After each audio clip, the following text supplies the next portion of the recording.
let's start from introducing ourselves, and let's start from overviewing what each of you have actually built in the past.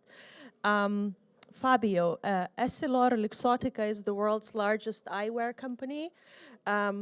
What does it take from an R&D perspective to fit everything from AI to cameras, speakers, display, neural interface into something small and something beautiful enough for everyone to wear? And what does it mean for European consumers that this is actually being designed here in Europe?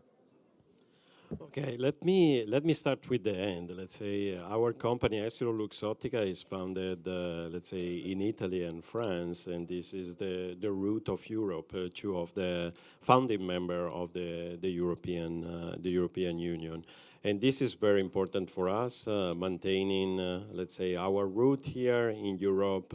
And continue to do business for all our stakeholders, either our user, our employee, and everyone that's invested in our company. Coming back to your first question, we don't just have the ambition to do the nice glasses, but we want to do the nicer glasses. Then this is really our origin. Then for us, let's say design is one of the key elements of our doing, let's say, and being as well, because we want to have our consumer to show up proudly of what they are wearing. Glasses in the early century was just a tool, a medical tool that we used to correct our vision, and then pivot to let's say, fashion accessories. And we want to stay in this route and building on top of it, enabling new technology. And as of today, for example, AI. We started a while ago, mostly 10 years ago, developing this business. No one was looking at glasses as maybe electronical devices. Only early adopters look at it, but thanks also with the partnership to Meta, we was able to bring this really on the face of the people with utility, let's say, namely AI today. And today we are really an intersection, an inflection point, if you want, where a beautiful accessories and a beautiful pair of glasses become something that is meaningful also for European consumer.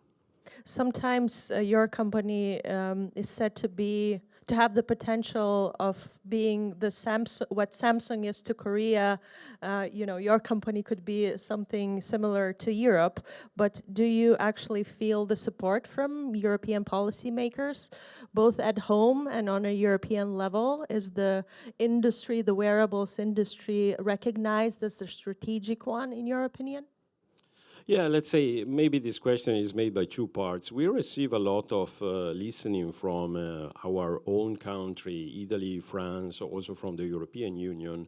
On the wearable part is more hard because it's still an evolving category where people need to get in. There is a specific topic that need to be treated as a specific for the category. I don't think we are there yet. Let's say there is more education that need to happen. There is more exchange, more dialogue that need to happen with the European, let's say, institution, and this is where we are up to. And a traditional question, in your personal opinion, do you think Europe has what it takes to seize the AI opportunity? And if not, what is missing? Let's say AI opportunity is a big word today. Let's say for us, it is really enabling the AI to consumer in a seamless way. This is where we are getting it in terms of AI. We are more on the consumer phase to simplify the life thanks to AI rather than bringing AI to people. This is a different approach. We want to stay consumer-centric, as we always said, and then this is our point of view also on AI parts. Thank you. Mr. Camargo, you lead the wearable systems at Meta, and the Meta Ray-Ban display glasses have full color in-lens display and a neural wristband. Could you please explain to all of us who don't own Meta Ray-Ban glasses yet, what can these devices actually do, and what is a different computing paradigm from the smartphone? Yeah, so the way we view these devices is, and I think Fabio was just alluding to it, is basically you're going to have to bring forward to the consumers, how do you use AI on a daily basis? We think that the most out there is going to be an AI assistant that is always with you and that is essentially helping you through your daily life at all moments. For that, it needs to be a device that is with you all the time, but not only that, your phone is with you all the time, but it's most of the time in your pocket. And you need a device that really can see what you see when you see it, can hear what you hear when you hear it, that can whisper to your ear, can put information in front of your eyes, contextually in real time. Then is when it becomes really powerful and is a new paradigm. Not only that, our vision is that these devices are really moving not just the technology and how digital and AI is helping people, but also in terms of interaction between people and in society. The phones today are kind of like either you're on your phone or you're in the real world. With these devices, essentially, you can be present and at the same time, be under your digital world. It's not like basically we can turn off digital or physical. It's a question of how we bring them more together. We have examples today where users are like in a concert enjoying it at the same time. Sometimes it's like broadcasting it to their friends that couldn't go there, and they're kind of together there. I go mountain biking the weekends, and with my sometimes I'm just calling my wife. You want to see my downhill? And she can be there with me, even though she doesn't like mountain biking, So these are examples. On the display glasses that I'm wearing right now is our most advanced system.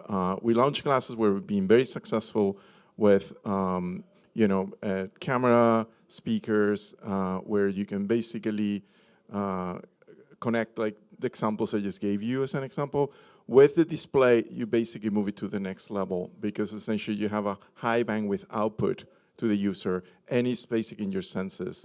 Internally, we talked about essentially giving the user superpowers. And those superpowers is we can augment your vision, we can augment your hearing. We actually do that. This is not like in the future. We have devices right now where if I'm in a very noisy environment and I'm wearing my display glasses, like right now, I can literally turn on closed caption and I'm basically putting subtitles on you so I can reinforce that because I cannot hear you well because of the noise. If you don't have the display glasses equally, we can actually augment the sound because we're next to your ears and we actually augment the voices that are in front of you so you can hear them well and actually over the noise that is in the environment. So there are tons of use cases that are already happening there. Nothing of that you can do with your smartphone. Thank you so much. And our third panelist is Nikolas Bullwinkel from Circus Group, which is a German company that took open source AI, combined it with wearable hardware and robotics, and connected it to manufacturing world. Would you please tell us and this room what you built so far? And since you are a European founder, we are also interested to hear your opinion about opportunities that Europe has and doesn't have with AI. Yeah, maybe starting a bit from what we're building and kind of closing the loop of all the parties here. So with Circus, we're building fully autonomous systems where it comes to food processing, which are right now powered through AI and robotics. So imagine yourself in the middle of a canteen with 20 people on like 400 square meters. There's a lot of chaos going on, and there are no more people in that industry that can right now really solve these kind of issues when it comes to like training, the cost structure and so on. So what we built over the last years is robotic systems. We have a very small version downstairs where you can see at least a teaser of how it looks in the real world, and brought that to life. So what we're doing is we're looking at the very dedicated industry and applying a new level of technology. So fully autonomous robotic system at the core, and what we're building around is an entire ecosystem which not only needs to work fully autonomously, but also completely hands-free. And that's a bit where wearables comes in, a new level of interfaces, where we right now need to think about, when you think about food processing, dealing with complex systems on the hardware side, we need a level of engagement for predictive maintenance, for operational procedures, which doesn't require a lot of dedicated skill sets on ground. So right now we're at a point where we need to onboard thousands of people and operators worldwide to use our autonomous systems instead of 20 people running around in a canteen. So that's where a new level of interfaces really helps us to accelerate that.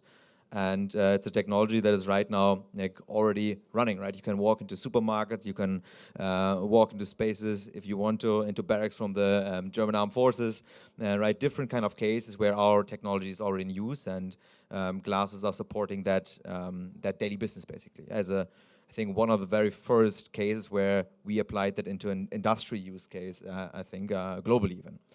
And maybe a bit adding to the opportunity on the AI side, from our perspective, we see a lot of opportunity in the physical world. What we're doing right now is we're combining robotics with an open source AI layer, which is Meta powered, right? And wearables, which really right now support the whole system. And we're always looking into how can we disrupt physical industries, and we decided to choose food processing as a core. Because what we see is that there's barely any automation, and there's a lot of leverage where you can use robotics and AI. So from our perspective, the opportunity is really into not looking at, okay, what is happening in the US market, for example, but more looking at what is the strength of a European party, and where's actually the massive disruption factor when it comes to the overall GDP structure. And that's always the physical world. That's services like food processing and all kinds of related services. So from our perspective, that's what we should look at on, and that's what really hasn't changed at all through AI. That's at the very, very starting point, and where we can still do a lot. So I think many people in the room have heard the mantra of all the problems that Europe has and which prevents our companies from scaling and staying in Europe. We all know that. Access to capital, regulation, all, fragmentation, all different things. When it comes to regulation and new legislative initiatives that are coming and old initiatives that are currently being reviewed, what are your thoughts about that? Are you following the process, the simplification process? Do you think it's ambitious enough? We've seen many German big businesses comment that it could be a little more ambitious, especially knowing how the political negotiations usually go.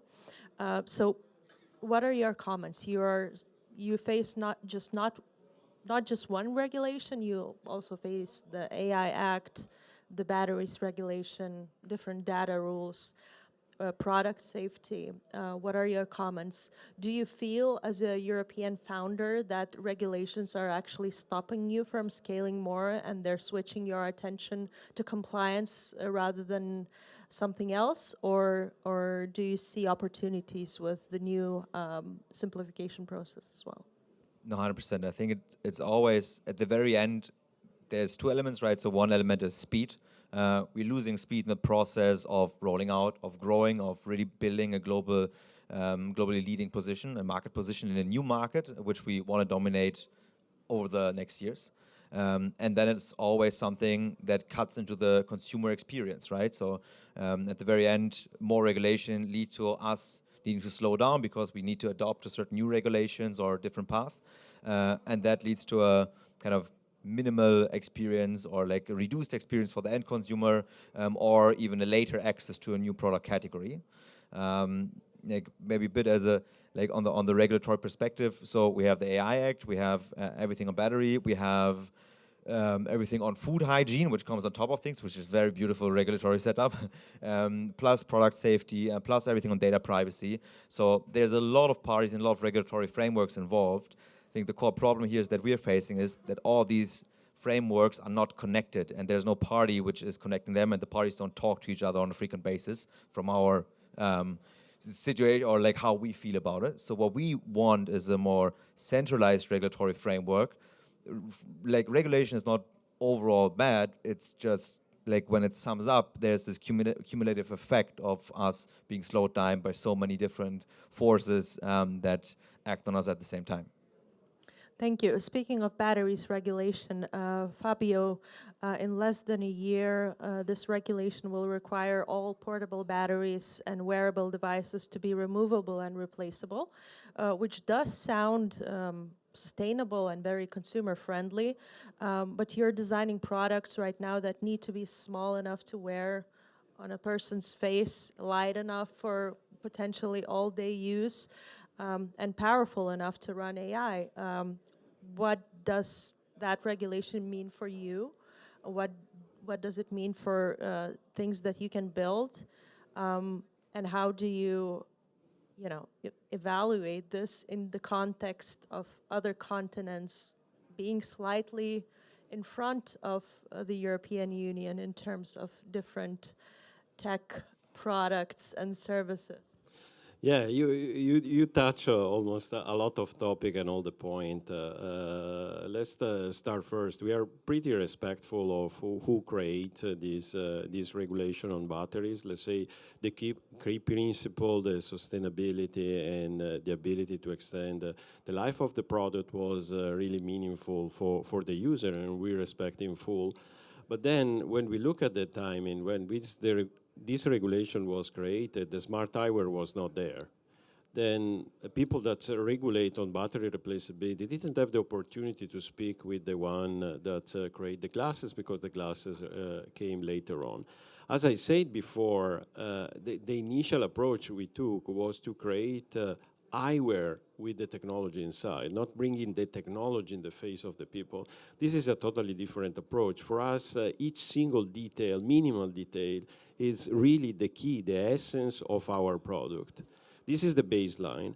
And then, as you say, that you need to bring a lot of power inside the glasses, making the battery last for a full day, enabling the computation that is required for AI.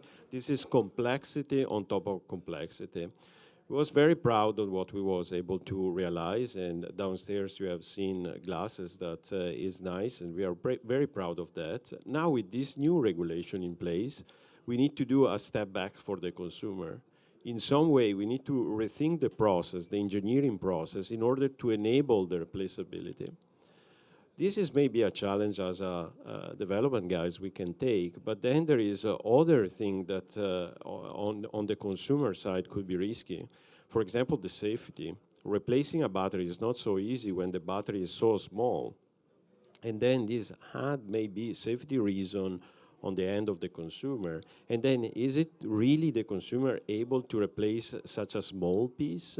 This is another point. Then for this reason, we think, and we respect again the regulation in place, but we think that was not imagined, designed, written to our use case. And then we want to have a meaningful conversation in order to explain what is our, let's say, specificity and what we can do best in order to serve better our consumer, not us.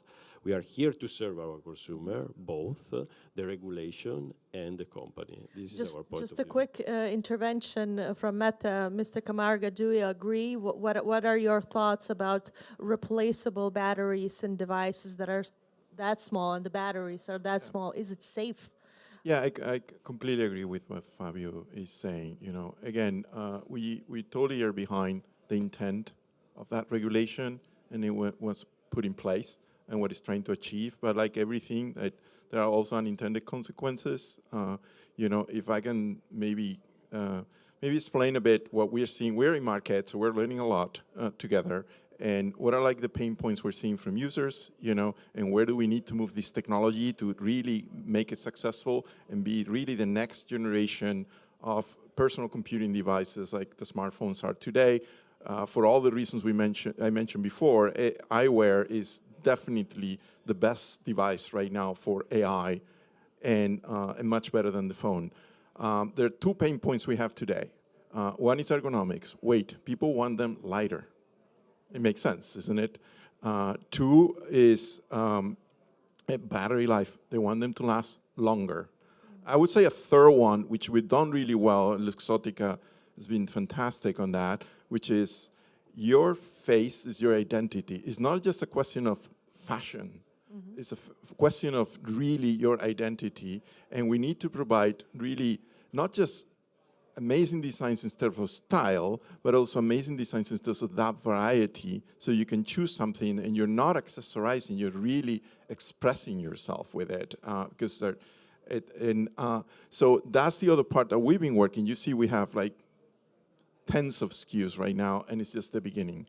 when you put all this together, if you want to make the battery replaceable, it's not like we cannot do engineering-wise, but we, as Fabio was saying, we're going to have to make the product worse, and definitely not in the direction of what the current pain points are.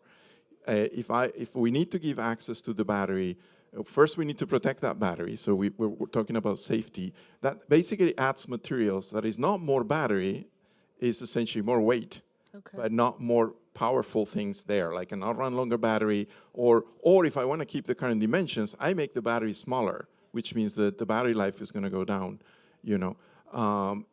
so those are like the challenges. I also put a lot of constraints on the design as well, and which we actually want to not put those designs so we can keep expanding that level of value that the design brings as well.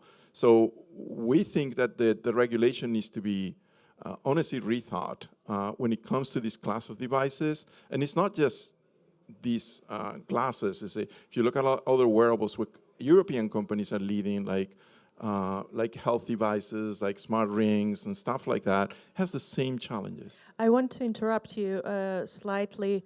We have to wrap it up, and really rephrasing President Metzola's thoughts earlier, a goal without a plan is usually just a wish or a dream, and it probably applies to European conversations about competitiveness, but the problem with Europe is that sometimes we have way too many goals and way too many plans to follow them through and implement properly. If you had 2 things to change or 2 things to ask from European policymakers in the next 12 months, what would you ask and what would you focus on? Let's keep it absolutely straight to the point, quick. What are the main 2 things that would make your lives easier as innovators, as someone who are creating products that are making European consumers' lives, if not easier, then certainly more interesting? I think you heard a lot of that today. I think we need to basically balance the regulations and make sure that they're not, they are based on evidence that you're creating value and also look at the evidence where you're creating harm and make sure you avoid it. That's very important. And then if I want to make it more concrete and maybe more tactical, is we definitely need, and quickly, because it's coming, a rethinking of the batteries when it comes to this class of devices, the battery regulation. Thank you. Nikolas. I think a bit as mentioned, right? So central frameworks where the different parties speak together and check on the cumulative effect of different regulatory frameworks. So there's a better understanding and you can really drive faster decisions on that side. Second is a bit, as a child, I had different rules than right now I have as an adult. But right now, in that metaphor, I'm the 5-year-old child as a company, but I still have to follow more or less the same rules and regulatory structures as bigger companies. So to really think about how can we make life easier for really fast-growing young companies is something that could have a true impact, which doesn't mean that we don't need to regulate bigger companies to a certain extent. Thank you. Fabio?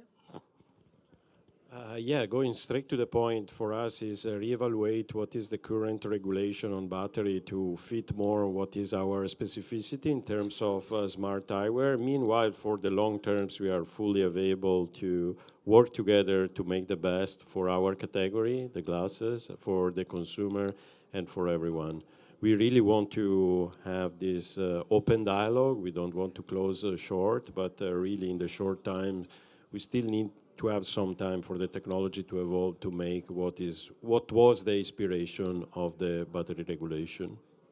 Evidence-based legislative initiatives and regulations, rethinking the batteries regulations, some exemptions for companies that are still growing and are not as big, and open dialogue with the European policymakers. Thank you all. Thank you for your patience. Thank you for staying until the very end. See you downstairs.